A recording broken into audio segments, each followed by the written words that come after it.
Thanks so much, Vijay. And welcome everyone to this second panel of the webinar on peace in the Pacific. We should be discussing US efforts to form an anti-China alliance and no doubt hearing more about activism around the Pacific. Before I bring in the panel, I just want to say a few words of introduction. Biden's foreign policy, we are told, differs from Trump's America First in its multilateral approach.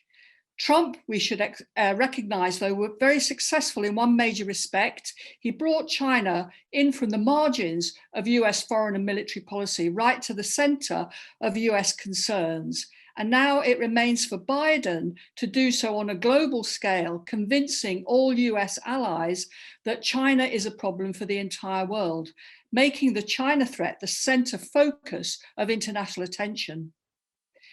It's not too late to stop China, according to Biden, but the US needs alliances to do so.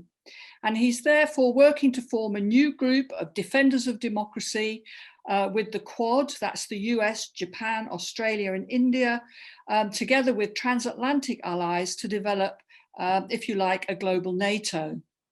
Now, we had the Coalition of the Willing in 2003 to circumvent the UN to go to war in Iraq. Now, Biden's new institutionalized arrangement will surely further sideline the UN as the arbiter of world peace, relegating it to some kind of not too effective development agency. Now, at the risk of sounding completely crazy, let me ask a question. Who owns the Pacific? According to the UN Law of the Sea, nations claim exclusive economic zones extending 200 nautical miles out from their coastlines. And Professor Peter Nolan of Cambridge University in the UK has done some calculations, and he shows that the US claims 9.6 million square kilometers of the Pacific. Believe it or not, France comes second with 6 million square kilometers, and that's because of the French control of the islands such as New Caledonia. Then we find that Britain, where I come from, is also a Pacific power because of the Pitcairn Islands. And so Britain claims around 800,000 square kilometers.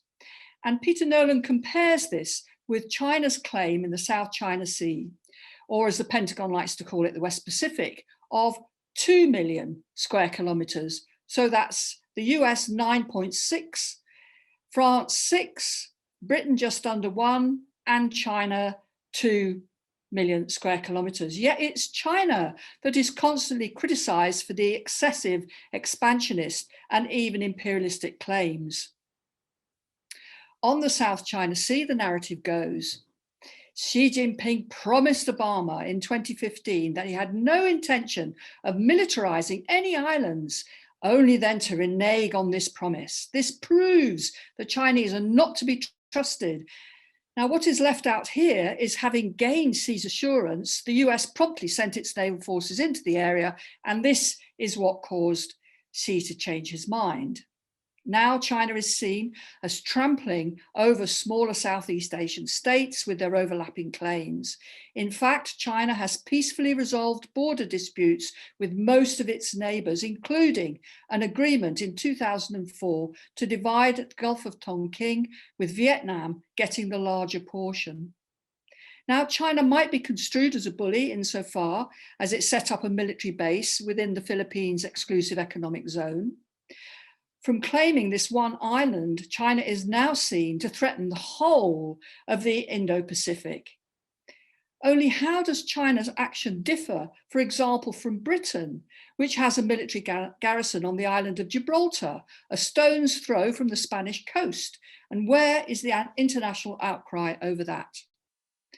The point that I want to make is that it is by such double standards, distortions, partial truths, that a skewed narrative around the China threat is formed to be used to underpin, to glue together, if you like, a new alliance structure, which then serves as judge, jury, and executioner, deciding what interpretation to put on international law, what intelligence to follow, where the red lines are, and when China transgresses, then to act as one body to mete out the punishment, be it sanctions, a show of military force, or even a direct intervention.